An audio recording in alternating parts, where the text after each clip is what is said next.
안녕하세요. 이코노미스트 홍춘욱입니다. 이번 시간에는 신의 캐라라는 별명으로 굉장히 유명한 이름 이야기해도 되죠? 예. 민경남 대표님을 모셨습니다. 반갑습니다. 반갑습니다. 민경남 대표님, 부동산 업계에서는 떠오르는 신성이신데, 아니 신성 정도가 아니라 혜성인가요? 예, 아무튼 밤 하늘을 벌겋게까지는 아니지만 저 먼 하늘 쪽에서 올라오고 있다라는 이야기 벌써 많이 들었던 것 같습니다. 우리 민경남 대표님 간단하게 자기소개 그냥 나 어떤 사람이다 이렇게 이야기 좀 한 번만 해주시면 감사하겠습니다. 네, 안녕하십니까. 저 민경남입니다. 그 온라인상에서는 이제 블로그로는 이제 시네케라라는 필명으로 활동 중이고요. 이제 시네케라는 그 신시어리의 어원입니다. 그 진실되게 살자. 멋지네요. 그런 생각으로 이제 필명을 지었는데요. 조금 이름이 어렵다, 여자 이름 같다, 일본 관련 있는 것 같다. 이래가지고 좀 네. 요즘 좀 곤란하셨겠습니다. 그래서 근데 이제는 어쩔 수 없는 것 같고요. 예, 그리고 저는 이제 원래는 이제 자산 운용 회사 부동산 운용팀에서 재직을 했었습니다. 아주 큰 회사에 계셨죠, 예, 그죠? 예, 마지막에는 이제 KB에 다녔었고요. 그리고 동시에 KB 그 연구소에서 자문위원 활동도 하고 그랬었는데요. 약 1년 반 전에 이제 퇴사를 했습니다. 야, 큰 결심이 필요하셨을 것 같아요. 그래서 이제 제 법인을 차리고 이제 본격적인 이제 전업 투자자로서 부동산 전업 투자자가 되기 위해서 이제 퇴사를 하고 지금 사업을 하고 있습니다. 네, 이어서 질문하자면 네. 요즘 좀 어떠세요? 일단 괜찮습니다. 회사 다닐 때보다는 훨씬 나은 것 같고요. 이제 투자 물건들 굉장히 많이 보고 있습니다. 어제도 한 건 보고 그저께도 2개 보고 이따가 이거 방송 끝나고도 요 옆에 하나 좀 보러 가고요. 그리고 이제 가끔 강의도 하고 있습니다. 강의가 또 잘 된다는 이야기를 들었는데. 예, 이번에 오전반을 개설을 했는데 생각보다 오전반요? 예, 생각보다 이렇게 반응이 나쁘지 않으셔가지고요. 놀래고 있습니다. 제가 지금 방금 정말 놀랐습니다. 강의는 다 밤에 하는 거 아닌가요? 근데 이제 보면 되게 수강하시는 분들이 그 막 밤에 그러니까 직장 생활이나 이런 걸로 이미 힘든 상태에서 오셔가지고 딱 그 표정만 봐도 되게 힘들어 보이시고 그리고 또 제 블로그 통해서 이제 좀 오전 강의를 해달라는 요청이 많아가지고 한번 해봤습니다. 대단하십니다. 아닙니다. 사실 저보다 연배도 좀 밑이고 그 또 아까 이야기하셨던 그 회의에서 만났거든요. 그 부동산 관련 회의에서 만나는 사이였는데 어느 날 갑자기 그 좋은 회사를 그만두시고 창업하셨다라는 말씀을 듣고 또 창업한 뒤에 상당히 또 번창하시다라고 소문이 들리던데 자랑 조금 더 할 생각 없으세요? 네, 그래서 강의도 좀 하고 이제 원래는 할 생각이 없었는데 자문 요청도 좀 많아가지고요. 그렇군요. 예, 이제 개인 자문하고 기업 자문을 조금 하고 있습니다. 그리고 이제 블로그에다가 글도 꾸준히 쓰고 있고. 잘 쓰시는 것 같아요. 박사님만큼은 아닙니다. 저는 이제 그게 주업이라서 저는 책을 쓰는 게 어떻게 보면 거의 제가 차린 회사의 주된 업무라 저는 그게 주업이고 우리 시네케라님은 어떻게 보면 부동산 물건 보러 하고 그 권리 분석하시는 게 핵심이시잖아요. 오늘도 사실 그 이야기를 들으려고 이렇게 모신 거니까 좀 이따 이제 기대하시면 좋겠고요. 약간 이야기를 먼저 또 시네케라님이 쓰신 책을 앞에 이렇게 제가 또 놔놨어요. 돈 버는 부동산에는 공식이 있다. 이 책 보시면 알겠지만 이 띠지를 제가 이렇게 보이세요? 정말 열심히 읽었다는 뜻입니다. 저 아무 책이나 이렇게 붙이면서 열심히 읽지 않거든요. 전 1년에 한 150권, 200권 정도 읽는데 완독한 책은 많지 않습니다. 왜냐하면 전 시간도 부족하고 또 책을 읽다 보면 집중력이 흐트러지는 책들이 상당수 있어서 그런데 이 책은 끝까지 아주 재밌게 읽었던 책. 저는 원래 이 책을 처음에 받았는데 다시 한번 중간에 읽었던 그런 기억도 있는 책입니다. 이 책을 읽다 보니까 시네케라님이 아주 재밌는 이야기를 하더라고요. 바로 뭐냐하면 부동산은 여러 투자 자산들 중에서 상대적으로 투자의 그 장벽이 좀 적은 그런 자산이다. 이런 아주 재밌는 이야기를 하시더라고요. 근데 이 금액도 굵직굵직하고 인생을 건 투자하기 쉬운 게 부동산인데 진입장벽이 낮다. 이 말은 저에게는 새로 입다 보면 어떻게 보니까 이게 좀 약간 충격으로 다가왔었어요. 어떤 의도에서 또 어떤 내용을 담고 있는 이야기인지 좀 독자들한테 또는 예비 독자분들한테 이야기해 주시면 좋을 것 같아요. 일단 아마 지금 이제 박사님께서 말씀하시는 부동산은 이제 아마 이제 주택을 말씀하시는 것 같고 저도 아마 그 당시에 그런 의도로 썼던 것 같습니다. 그러니까 일단 주택이라는 거, 뭐 특히 아파트 같은 경우는 많은 사람들이 거주를 하고 있기 때문에 실제로 사용을 하고 있잖아요. 그렇죠. 경험을 하고 있기 때문에 어떤 게 좋고 어떤 게 안 좋고 그런 거를 이미 몸으로 느끼고 있어요. 네, 지하철역 가까우면 좋고요. 남향이면 좋고요. 맞습니다. 예. 저처럼 남자 아이들 둘 키우면 1층이 좋습니다. 맞습니다. 그렇게 해서 이제 이미 경험으로 체득한 것들이 많고 그리고 또 이걸 이제 다른 투자 상품하고 비교를 했을 때 또 장점이 있어요. 어떤 장점인가요? 그러니까 예를 들면은 상가나 빌딩이라고 하면요. 거의 공실이 났을 때 결국 투자의 핵심은 공실을 없애는 거거든요. 생각만 해도 스트레스 받을 것 같습니다. 네. 근데 이제 주거는 최악의 상황은 본인이 거기 들어가서 살면 돼요. 그런데 예를 들어 상가가 비면요. 내가 뭐 음식점이나 커피숍이나 아니면 뭐 의사 선생님이거나 이제 이런 게 아니면은 거기를 본인이 채울 수가 없거든요. 또 뭐 특히 상당수는 직장 다니시면서 네. 모은 돈, 그 알토란 같은 시드머니, 네. 종잣돈 활용해서 조그만 구분 상가 사거나 네. 또 그런 게 대부분이잖아요. 그쵸. 그러니까 네. 채울 방법이 없어요. 없죠. 네. 그리고 이제 또 이건 어떻게 보면 이제 부동산 상품별 이제 투자 난이도 차원에서 또 말씀을 드리면요. 아무래도 아파트나 주택 이런 것들은 환금성이 높아요. 유동성, 환금성. 예. 중요한 투자의 이야기인 것 투자의 같습니다. 난이도는 결국 환금성에 따라 달려 있다고 생각하거든요. 그러니까 이제 이거 제일 핵심적인 대목인 것 같습니다. 제일 쉬운 게 이제 아파트, 뭐 그 다음에 이제 오피스텔, 뭐 쭉쭉쭉 뭐 빌라, 상가 그러다가 이제 마지막 이제 뭐 토지 이런 걸로 가는 거잖아요. 갑자기 김종률 작가 떠오르는데요. 김 작가 보고 계신가요? 우리 존경합니다. 예, 계속하시죠. 네, 그런 차원에서 이제 황금성. 그러니까 예를 들어서 뭐 마용성의 대장 아파트를 갖고 있다고 보세요. 뭐 지금은 뭐 워낙 이제 매도자 우위의 시장이니까 뭐 할 말이 없는데 그냥 물건이 없어요. 네, 일반적인 상황에서라도 한 5%만 낮춰도요. 그 진짜 일주일 만에 팔릴 수 있거든요. 아니죠, 그날이죠. 네, 그 말은즉슨 굉장히 황금성이 좋다는 얘기잖아요. 표준화돼 있잖아요. 네, 또 일단 네. 비슷한 집들이 많고. 네. 그런 차원에서 진입 장벽이 낮다고 네 표현을 한 것 같습니다. 예, 사실 저도 그 말에 동의하는 게 주식만 하더라도 거긴 정말 워렌 버핏이랑 저희랑 싸우는 시장이잖아요. 맞습니다. 네. 제가 뭐 어느 날 삼성전자 주식을 샀는데 알고 봤더니 매도자가 삼성전자를 매도한 사람이 그날 매도한 사람이 워렌 버핏일 수 있어요. 레이 달리오일 수 있습니다.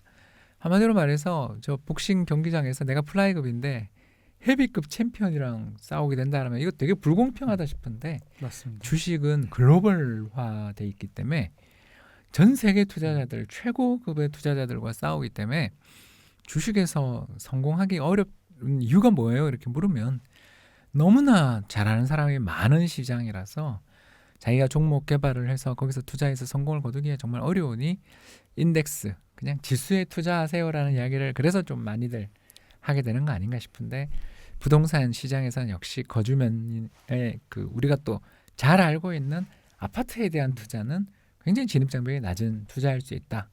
그리고 여기에 대해서 우리 개인들은 관심을 가져야 된다.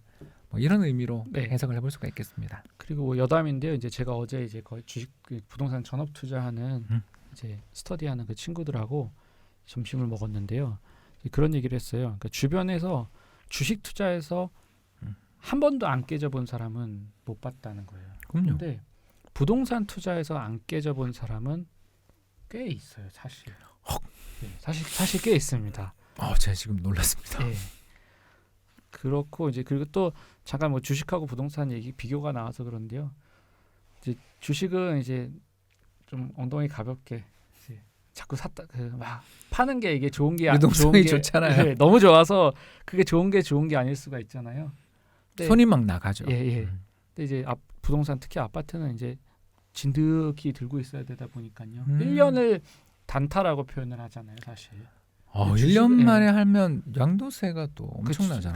그렇죠. 근데 이제 주식은 1년이라고 하면 그래도 뭐 꽤 보유했네. 장기 투자죠. 그런 또 차이가 있는 것 같습니다. 참고로 주식시장의 연평균 매매 회전율이 400%예요. 주인이 4번 바뀐다는 뜻입니다. 부동산은 뭐 상상할 수 없죠. 네. 그러니까 어떻게 보면 약간 준강제적으로 장기 투자를 하게 되고 또 자기가 그 부동산을 사서 함부로 쉽게 팔 수 없다라는 생각 때문에 살 때 매매할 때 신중할 수밖에 없다라는 그런 말씀이신 것 같아요. 네. 아주 좋은 포인트를 지적하신 것 같습니다. 제가 오늘 시네케라님을 이렇게 모시면서 물어보고 싶은 게 굉장히 많았는데 그중에 책 이야기를 일단 일부 이번 시간에는 책 이야기를 좀 더 집중해서 제가 하려고 하는데요. 책에서 제가 읽다가 또 재밌었던 부분이 뭐냐 하면은 돈이 없어서 집을 못 산다라는 이야기를 하는 것은 좀 이거는 말이 안 되는 이야기다. 즉 설득력이 없는 이야기다라는 말씀을 아주 구구절절했던 부분이 기억나는데 이 책이 이게 언제 나온 책이죠? 16년 가을경에 나왔으니까 이제 만 3년 정도 됐습니다. 그 11.3 대책, 그 박근혜 정부의 네. 첫 번째 부동산 규제 대책이었던 11.3 대책 나오기 직전에 나온 책이니까 네. 저는 그렇게 이야기할 수 있다고 생각해요. 근데 지금도 이게 통용이 되는 이야기일까요? 그러니까 뭐 일단 답부터 말씀을 드리면은 어느 정도는 아직도 통용될 수 있다고 생각을 합니다. 제가 그 밀레니얼 이코노미라는 책을 이번에 썼는데 그 밀레니얼 이코노미라는 책을 쓰게 됐던 가장 큰 이유가 우리나라의 밀레니얼 세대가 88년 용띠거든요. 네. 올해 31만. 네. 그 세대들의 특징을 보면은 굉장히 공부도 잘 받았고 대외 개방성도 가지고 있고 욜로 문화도 있어서 잘 놀고 그런데 취업 문제나 이런 거에서 헤매면서 특히 부동산 시장에 대해서 굉장히 비판적이거든요. 네. 왜냐하면 이제 사회생활을 딱 하는 그 몇 년 사이에 집값이 예를 들어서 서울의 똘똘한 한 채 정도는 2배가 났다. 네. 이젠 집을 사기에 너무 비싸다라는 생각들을 굉장히 하고 있는 사람들이 많고 그들의 그 분노에 대해서 어떤 면은 이해하고 어떻게 대응하자. 제가 이렇게 책을 썼는데 우리 민경남 대표님의 말씀을 듣자면 결국 지금 현재 가격에서도 돈이 없어서 집을 못 산다라는 말을 하기는 어렵다. 예. 아직도 충분히 돈이 좀 없는 사람, 시드머니가 그렇게 많지 않은 사람조차도 얼마든지 부동산을 매매할 수 있는 지금 기회가 있다. 예. 어떻게 그렇게 생각하시는지 좀 자세히 설명해 주시면 감사하겠습니다. 네, 뭐 일단은 제가 한 1, 2주 전 버전인데요. 괜찮습니다. 제 후배가 1, 2주 사이에 뭐 부동산이 뭐가 크게 변화 없잖아요. 제 후배가 거주하고 있는 집 이제 그 친구는 이제 임차인이었어요. 그 친구가 이제 전세 갱신하면서 저한테 이제 자문을 좀 구했어요. 그래서 이제 매매가 그 친구 이제 그 리스크를 제가 좀 봐줘야 되니까요. 이제 매매가랑 비교를 했는데 차이가 1억 7천이 조금 안 나더라고요. 대충 어느 동네인지 짐작이 갑니다. 근데 그게요 반포동이었습니다. 네? 네. 지금 눈이 튀어나올 것 같습니다. 반포동에 근데 이제 그게 반포동이었지만 조금 여러 가지 그 흠이 있는 아파트였어요. 제가 뭐 여기서 오해를 할 수 있으니 이제 어디라고 말씀을 드릴 수 없는데 그러면 좀 오해를 살 수 있는데 반포동이라면 사실 어떻게 보면 예전에는 강남의 핵심이 압구정이었고 또 대치로 옮겨온다 그러지만 이제 몇 년 수년이 지나고 나면 반포가 될 것이다라는 이야기를 저는 반포를 굉장히 좋게 보는 지역인데요. 반포에 있는 아파트가 1억 7천이면요. 그러니까 갭이 갭이요. 그러면은 그러니까 물론 이제 거기서 리브는 하기 굉장히 어렵죠. 왜냐면 60% 내 돈이 있어야 되니까요. 이제 40%밖에 안 빌려주잖아요. 근데 바이는 할 수가 있는 거예요. 그렇죠. 갭 투자하면 되니까. 네, 그러니까 집값이 상승한다고 상승한다고 판단이 되면 거기다가 이제 돈을 묻는 거잖아요. 근데 뭐 좀 얘기가 샜는데요. 반포가 1억 7천이라는 얘기는 정말 잘 찾으면 서울 내에서도 뭐 요새 그 노도강 금감구 저는 금광구 생각했어요. 방금 이야기하시는 걸. 그쪽을 제가 얼마 전에 보러 다녔거든요. 그쪽을 좀 샅샅이 보시면 1억 이하의 갭 물건이 굉장히 많을 겁니다. 좀 오늘 충격인데요. 아까 뭐 그 상대적으로 진입 장벽이 낮다 이 이야기부터 시작해서 네. 그러니까 그러니까 이제 제가 이거 책 썼던 뭐 15년 1월 당시에는 사실 반포에 있는 웬만한 신축 아파트가 1억 5천 2억이면 갭 투자를 할 수가 있었어요. 그리고 그때는 아파트 그때 제가 알기로 종암동 SK 그거 같은 경우는 뭐 1층 매매가보다 고층 전세가가 더 올라가가지고 전세 사례로 적으셨더라고요. 예, 맞아요. 전세 매물 하나 나오면 그냥 돈 넣어놓고 보지도 않고 막 계약하던 그런 시절이었잖아요. 누가 집 사냐고. 그러니까 그거하고 비교를 하고 강남 3구 마용성광 신축 아파트 이런 것들하고 계속 언론에 그런 것만 주목을 받으니까요. 그런 것들하고 비교하니까는 이게 굉장히 허탈하고 그런 무슨 삼포 막 그런 내용이 나오는 거지. 사실 그 시간에 그 비난할 시간에 계속 찾아보고 노력하고 하면요. 얼마든지 저는 기회는 있다고 봅니다. 상승의 잠재력을 가지고 있지만 예. 갭 투자로 얼마든지 또 예. 그 갭도 굉장히 규모가 적어서 네. 그 충분히 살 수 있는 아파트들이 아직도 서울 더군다나 핵심 지역에도 있다. 네. 그리고 라는 말씀이시군요. 그리고 신용 대출을 받을 수가 있잖아요. 요새 뭐 저기 카카오뱅크 그냥 이름 바로 이야기하죠. 뭐 네. 카카오뱅크에 웬만한 좋은 직장 갖고 계시는 분들은 억소리도 난다라고 하던데. 보통 뭐 120% 정도 연봉의 120% 정도는 나오는 것 같더라고요. 참 유동성이 넘쳐 흐르는 세상이 네. 된 것 같아요. 네. 이자율도 또 굉장히 낮다고 네. 그러는데 이 대목에서 우리가 서로 그 합의하지 않은 질문입니다. 네, 긴장하겠습니다. 우리 민경남 대표님께서 갑자기 어색한 웃음을 지으시는데 너무 그렇게 겁먹을 필요는 없고. 근데 그러다 빠지면 어떡합니까? 집값이. 예, 모든 투자의 손익은 투자자에게 귀속됩니다. 그렇죠. 라고 말을 하면 이제 매너 없다는 소리 듣겠죠. 네. 그거는 사실 신의 영역이고요. 예전에 이제 박사님께서 하셨던 말씀이었어요. 제가 그 굉장히 와닿아가지고 그 말을 저도 역공을 지금 당한 것 같습니다. 종종 이제 강의 때 이야기를 하는데요. 경제는 예측이 아니라 대응이다. 예, 그렇게 말씀하셨잖아요. 그러니까 맞습니다. 저도 경제를 예측한다는 건 굉장히 오만한 생각이라고 생각을 해요. 그리고 경제를 사실 다 맞출 수 있다면은 거기다가 제가 얼마든지 돈을 끌어들일 수 있는 그런 뭐 힘이라면 힘 그런 게 그렇게 할 수가 있거든요. 그러면은 맞는 그 방향으로 몰빵을 하거나 선물이나 옵션 이런 걸 투자하면은 뭐 금세 세계를 지배할 수 있죠. 세계를 지배하겠죠. 예, 지구를 사겠죠 아마. 왕국을 건설할 수 있을 거라고 생각합니다. 예, 그 뭐 충분히 맞는 이야기인데요. 네. 근데 이제 그러면 제가 이제 요 대목에서 그러면 요 질문을 약간 바꿔서 아까 그 반포동에 네. 그 전세 살고 있는 친구분에게 네. 어떤 이야기를 하셨나요? 그게 궁금합니다, 저는. 이제 그 친구한테는 그 친구 입장에서 이제 임차인이니까 전세가율이 너무 높으니까 불안하겠네요. 예, 차라리 상승분을 월세로 지급을 해라. 전세 가격을 인상했는데 예, 그 인상분을 월세로 그러면 그 월세로 전환시키는 게 전환율이라고 그러는데 그것도 조금 이따 설명 좀 부탁드리고요. 계속 그 조언을 이야기해 주십시오. 네. 그래서 제가 이제 그런 이야기도 했었고요. 그 다음에 이제 주인이 이야기하는 시세가 적절한지 현재 이제 반포동 쪽에 전세 동향이 어떤지 그런 거 좀 얘기를 해줬습니다.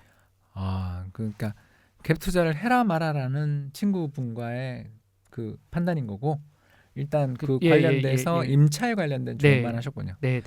저는 갭 투자를 해라 말아라까지 한번 오지랖 넓게 이야기하셨나 했죠.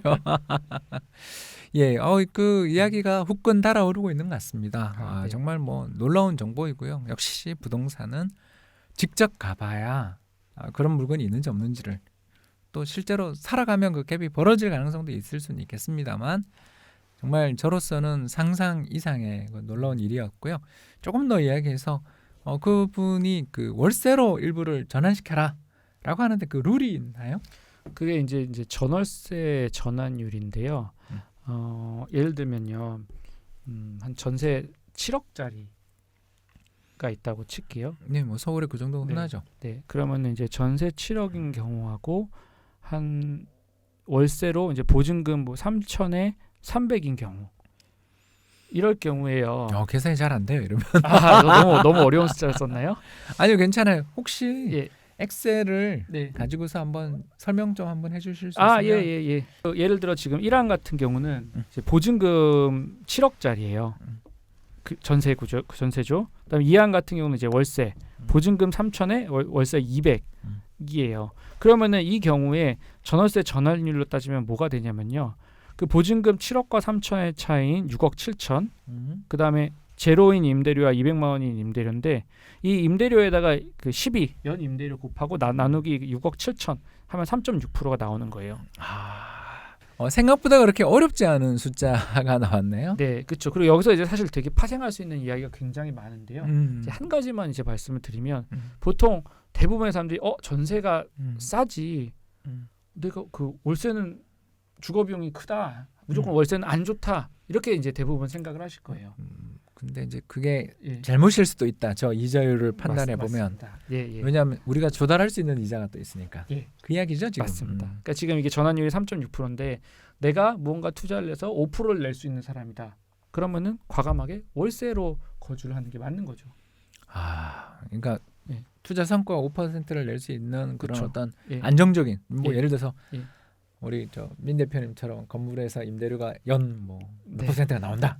제가 숫자는 이야기 안 했습니다. 네네. 그렇다면 레버리지를 내는 게 그리고 예. 집을 전세로 살기보다 예. 월세로 사는 게 훨씬 더 나을 수도 있는 거네요. 그렇죠. 그러니까 저는 이런 숫자가 나오면 일말의 망설임이 없습니다.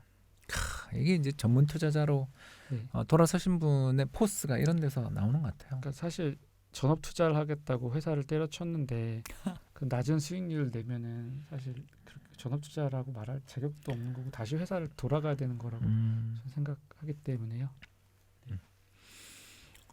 회사 돌아오는 사람들 되게 많지 않나요? 인기 좋으셨던 걸로 기억하는데. 예, 그래도 승진도 빨리 하고 성과도 그래도 뭐 나쁘지 않게 냈었던 것 같아요. 갑자기 또 수줍어하세요. 자, 이제 이번 이야기에 책과 연관되어 있는 마지막 이야기가 될 것 같은데 조금 더 나가서 집을 살 것인가 말 것인가 이런 판단을 내리기 전에 대차대조표 한번 만들어 봐라. 이 말씀이 참 저는 인상적이었고 그 부분을 읽으면서도 야 이건 나도 한번 해봐야 되겠다. 그런 생각이 좀 들었었는데 구체적인 사례를 통해 한번 설명해 주실 수 있을까요? 네, 그럼요. 예. 이번에는 제가 머릿속으로 이제 간단한 숫자를 말씀드려서 표를 안 보고 한번 설명을 드려볼게요. 예를 들어 순자산이 5억이 있는 분이 있다고 칠게요. 네, 우리나라 뭐 가계 평균 순자산은 4억 정도 네, 되는 걸로 알고 있습니다. 걸로 알고 있는데요. 이제 5억 순자산이라는 건 결국 다 뭐 부채 다 빼고 다 팔았을 때 내 돈에 주는 현금이잖아요. 이제 이렇게 있는 분이 5억짜리 집을 이제 보고 있어요. 그럼 5억짜리 집을 만약에 10억짜리 집을 샀다고 칠게요. 10억이다? 좋았습니다. 덕 사면요. 내 돈 50%, 부채. 남의 돈 50%, 남의 돈 그러니까 부채, 남의 돈 50%가 되는 거예요. 그럼 자기 자본 비율이 이제 50%가 되는 거고. 정도 되겠죠. 이제 만약에 그거를 갭 투자로 샀으면은 이제 이자부 부채는 제로인 거고. 그걸 만약에 전체를 다 대출을 끼고 샀으면 이제 이자부 부채가 50%가 되는 그렇게 거죠. 되겠죠. 예. 그렇게 뭐 하고 큰 방은 은행 거 뭐 이렇게 되겠죠. 예. 그렇게 해서 이제 이자 그렇죠. 사실은 이제 내 건데 내 거가 아닌 저기 작은 방부터 저기 주방은 내 거 뭐 이렇게 되겠죠. 예. 이제 그렇게 해가지고 그럼 이제 나의 그 자본 비율이 자기 자본 비율이 나오는 거죠. 50% 네. 자기 자본, 50% 부채. 네, 좋습니다. 저는 일단 그 자기 자본 비율을 되게 중요한 수치 중에 하나로 보고요. 그 다음에는 이제 이자부 부채 가지고 금리하고 계산하면은 연 이자가 나올 거잖아요. 그렇죠. 5억에 대한 예, 이자가 나오겠죠. 그리고 자기 소득이 있을 거잖아요. 월급쟁이다. 예, 또는 그러면은 사업을 뭐 한다, 이러면. 소위 말하는 뭐 DTI, DSR에서 뭐 원리금을 그러니까 원금을 상환하는 건 그건 저축인 거고요. 그러니까 이자만 따지면 되거든요. DTI 개념으로 해서 이게 뭐 내 소득 대비 뭐 몇 프로, 20%다, 30%다, 40%다. 이렇게 했더니 뭐 예를 들어 뭐 자기 DTI가 10%밖에 안 나와요. 그러면은 더 큰 거를 얹어 보는 거죠. 이게 10억짜리가 아니고 15억짜리를 얹어 보는 거예요. 야, 그런 사람 되면 좋겠네요. 네, 그러니까 이제 그런 식으로 자기가 가상행위로 쌓아가지고 내 감내할 수 있는 부분들이 얼마인가. 그렇죠. 그렇게 해서 민감도 테스트를 해보는 거죠. 야, 이제 정말 그 기관에서 큰 투자 물건들을 하면서 이게 정말 내가 자본을 차입할 때, 그죠? 거기도 대부분 차입하잖아요. 100% 돈을 합니다. 빌려서 그리고 몰래 가지고 있는 자기 자본 좀 넣고 또 이제 GP라고 해가지고 자기들이 돈을 또 넣어야 되잖아요. 그렇게 해가지고 이제 또 다른 사람 돈도 받아서 어떤 건물을 사서 임대했을 때 받게 되는 수익을 비교해서 이 수익과 우리의 비용과 저쪽의 수익 사이의 관계가 어떤 것이 더 매력적인가를 따져서 맞습니다. 투자의 결정을 하는 것처럼 네. 집을 매매함에 있어서도 이렇게 아주 간단하지만 간단한 대차대조표를 만들어보고 특히 대차대조표뿐만 아니라 손익계산서를 만든 거죠, 그죠? 네. 손익계산서. 그 이야기를 조금만 더 부연 설명해 주시죠. 네. 그리고 이제 또 금리 같은 경우는 보통 이제 저는 이제 고정으로 하는 거를 추천을 드리거든요. 왜냐하면 리스크가 많은데 금리라는 변수 하나라도 이제 고정해 놓고 가는 거예요.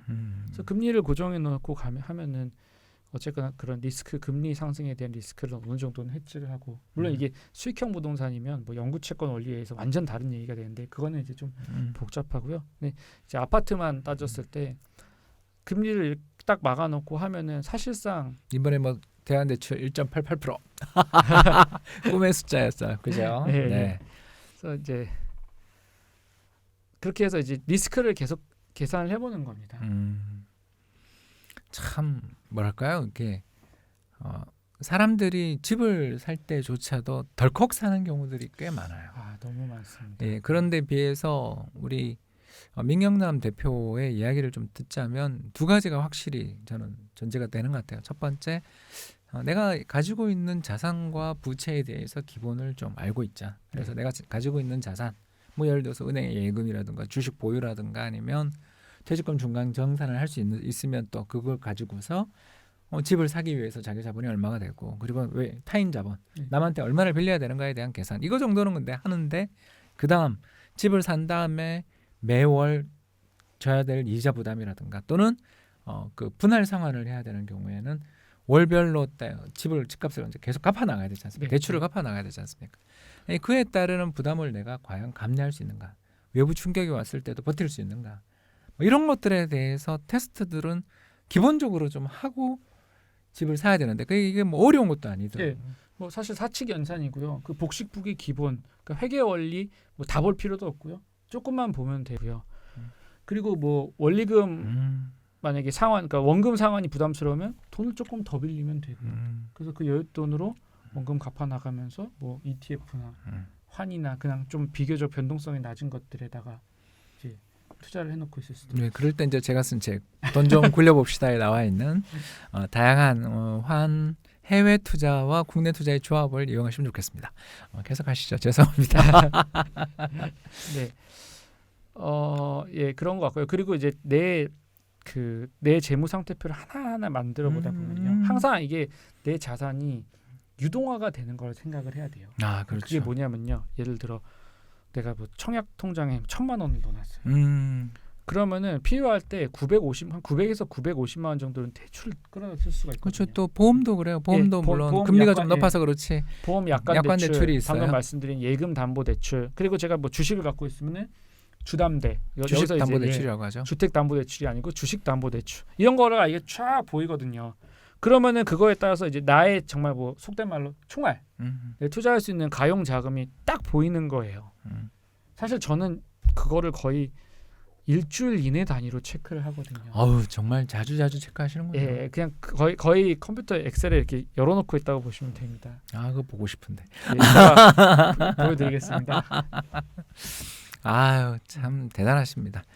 하여튼 저는 뭐 그 민경남 대표처럼 주 단위로는 아니더라도 자신이 부동산을 매매함에 있어서 또 시장에 생각보다 갭 투자의 영역에서 보면 굉장히 투자할 만한 물건들, 그러니까 아까 이야기하셨던 반포동에 있는 1억대의 갭 투자 물건들도 존재하는 것처럼 사람들이 전부 다 쳐다보는 부동산이라는 게 다 어디 이야기하겠습니다. 예, 게레블이라든가 그렇지 않습니까? 레데펠이라든가 아니면 아리팍이라든가. 그러니까 우리나라를 대표하는 최고의 단지, 유동성도 좋은, 브랜드 좋은 최고의 단지들만 쳐다보면서 갭 투자 기회는 끝났다. 이런 식으로 이야기하는 경우가 많은데 실제로 정말 열심히 찾아보면 갭 투자의 기회들은 굉장히 아직 많이 남아있는 경우가 많고 심지어 신용대출 받아서 바로 갭 투자할 수 있을 만큼의 가격 차이를 보이는 물건들도 있다. 근데 그걸 그냥 무조건 살 거냐? 그렇지 않죠. 그 다음 순서가 바로 자신의 재무상태표를 가지고서 정말 자산은 얼마냐? 내가 부채를 조달할 수 있는 능력은 있는가? 그리고 그 부채의 이자에 대해서 어떻게 할 수 있는가? 또 더 나가서 자기가 지금 전세를 살고 있다면 월세로 전환해서 우리 아까 전월세 전환율 기억나시죠? 이런 식으로 전환을 함으로써 어떻게 추가적으로 조달할 수 있는 돈들은 얼마가 되고 이게 어떤 가격 변동까지 내가 버틸 수 있는가 정도는 그걸 꼭 숫자로 정확하게 계산은 못한다 하더라도 충분히 그런 어떤 시나리오를 살펴보면 매매에 있어서 그 뒤 후회가 그렇게 많이 남지는 않지 않겠는가? 이런 이야기가 될 수 있다고 생각됩니다. 그리고 이게 멘탈 관리가 되게 중요하거든요. 이게 숫자로 보이면은 멘탈 관리가 돼요. 그러니까 또 이것도 이제 지난주 버전인데요. 한 분이 이제 저한테 되게 지방에 갭 투자를 여러 채를 해놓으신 거예요. 예. 그러니까는 이걸 뭐 저한테 뭐를 팔아야 되고 어떻게 정리해야 되냐 이제 그렇게 말씀을 하셔서 그거는 저도 모르겠다고 이제 그렇죠. 지방마다 다 다르겠죠. 저희 모르는 지역도 많은데 맞습니다. 근데 이제 그거를 떠나서 이제 제가 그거를 표로 딱 만들어 드렸어요. 당신의 자기 자본 비율은 이거고 당신의 수익률은 이거고 그거를 이렇게 딱 표로 만들어 드렸어요. 그러니까 그분이 그런 얘기했거든요. 주변의 가족이나 뭐 지인들이 너무 위험한 투자를 하고 있는 거 아니냐라고 하셨어요. 그래서 제가 이렇게 여쭤봤어요. 이 표 보여드리고 말씀하셨냐고. 아니래요. 본인도 처음 만들어 보셨대요. 그래서 제가 그랬어요. 제가 그렇게 위험한 상태가 아니었거든요. 이 표를 보지 않고 어떻게 함부로 지금 위험하니만이라는 단어를 쓸 수가 있느냐. 갭 투자를 했는데도 안 그럴 수도 있다라는 이야기가 그럴 되는 수도 거죠. 있고 아닐 수도 있는 건데 그거를 숫자로 다 계산을 해보고 나서 판단을 해야 되는 건데 그러지도 않고 사람들이 투자를 하고 있는 거잖아요. 오늘 민 대표 이야기하신 것 중에 제일 목소리 좀 커졌습니다. 예. 흥분 가라앉히겠습니다. 예, 참 맞는 말씀인데 네.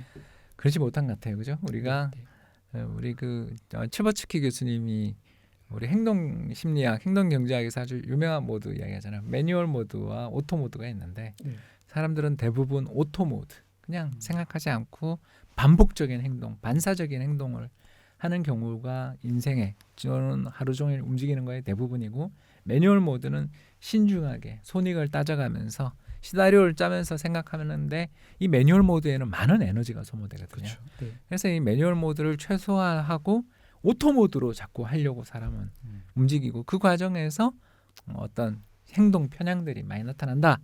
이런 이야기를 참 많이 하시는데 부동산에서조차 우리 인생을 건 투자에서조차 오토 모드로 가서는 안 된다. 그 브레이크는 엑셀을 내가 가진 돈이 얼마냐 정도. 엑셀이 어렵다면 종이 한 장 놓고 계산 간단하게 사칙 연산을 해보면서 시나리오를 한번 해보는 게 뭐 예를 들어서 2008년처럼 급격한 충격이 와서 경제 충격이 와서 이자율이 그때 7% 8% 갔잖아요. 그러면 변동금리 대출의 리스크는 그때 있을 수 있다. 뭐 예를 들어서 신용대출이 또 지금 빌려간 게 좀 이렇게 회수를 당할 수도 있다. 연장이 안 될 수도 있다. 이런 다양한 시나리오들을 놓고 매매의 결정, 투자의 결정들을 해나간다면 좋지 않겠는가? 라는 이야기까지 오늘 들어본 것 같습니다. 지금까지 이 신의 캐라라는 필명으로 활동하고 계시는 민경남 대표님과 함께 재밌는 부동산 투자의 기초, 부동산을 투자하기 위해서는 어떤 태도들을 가져야 되는가, 더 나아가서 그분이 쓴 책 바로 돈 버는 부동산에는 공식이 있다의 주요 내용들까지 살펴보았습니다. 이렇게 방송에 귀한 말씀해 주셔서 대단히 감사합니다. 감사합니다. 시청해 주셔서 또 감사하다는 말씀 드리면서 이제 물러가도록 하겠습니다. 감사합니다.